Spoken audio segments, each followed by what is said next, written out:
সে বাইরে গেল, এখনো ফিরে আসতেছে না। আমার তো একেবারে তো ভয় লাগতেছে। এমনিতেই নতুন বউ আমি। এই যে আবার নাকি অনেক ভূত আছে, কোথা থেকে আবার কোন ভূত চলে আসে কে জানে। ভয়ও লাগে, কিভাবে থাকি। করিমের বউটা নাকি অনেক সুন্দর। কতদিন ধরে অপেক্ষা করতেছি এই গ্রামে একটা সুন্দরী বউ আসুক, আমিও ফজাবো, নিয়ে পালাবো। দেখি সুন্দর কিনা আগে গিয়ে, তাহলেই ভাগে নিয়ে চলে যাব।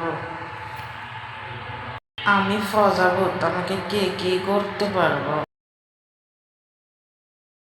তারপর প্রজাপত করিমদের বাড়িতে আসলো এবং করিমের বউকে খুঁজতে লাগলো। চারিদিকে কেউ নাই, সে দেখলো। আস্তে আস্তে করে করিমের ঘরের দরজার কাছে গেল এবং গিন্নি গিন্নি করে ডাকতে লাগলো।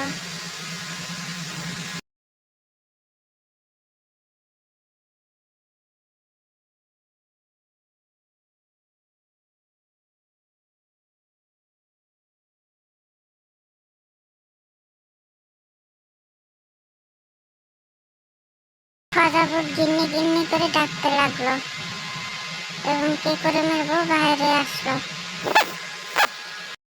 করিমের বউ বলল, তুমি এত তাড়াতাড়ি চলে আসছো, কারণ কি? কোথায় ঘুরতে যাবা? তারপরে কথা বলে তারা ঘুরতে চললো। প্রজাপত বলল, দিঘির পাড় ঘুরতে যাব, ওখানে অনেক গাছ আছে, মাছ আছে। এই বলে দুজনে হাঁটা শুরু করলো।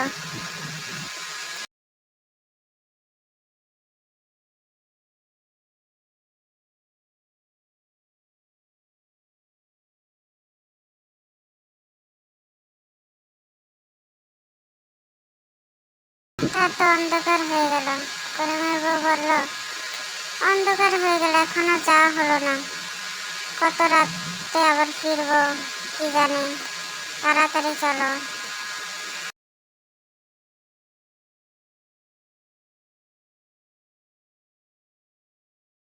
এই বলে তারা বেশ কতটা দূরে চলে গেল। চারিদিকে অনেক গাছ গাছালি, কেউ ছিল না। এই সুযোগে প্রজাপত তার রূপ পাল্টে নিল, রূপ পাল্টে প্রজাতে পরিণত হলো।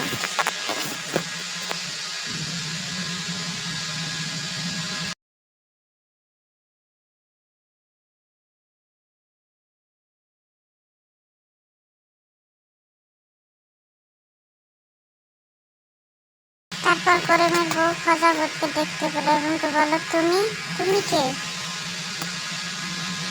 প্রজাপত বলল, আমি প্রজাপত, তুমি আমাকে চিনতে পারবে না, আমি তোমাকে পছন্দ করেছি, তুমি আমাকে বিয়ে করবে? করিমের বউ বলল, আমি তোমাকে কেন বিয়ে করবো? এই বলে সে জ্ঞান হারালো।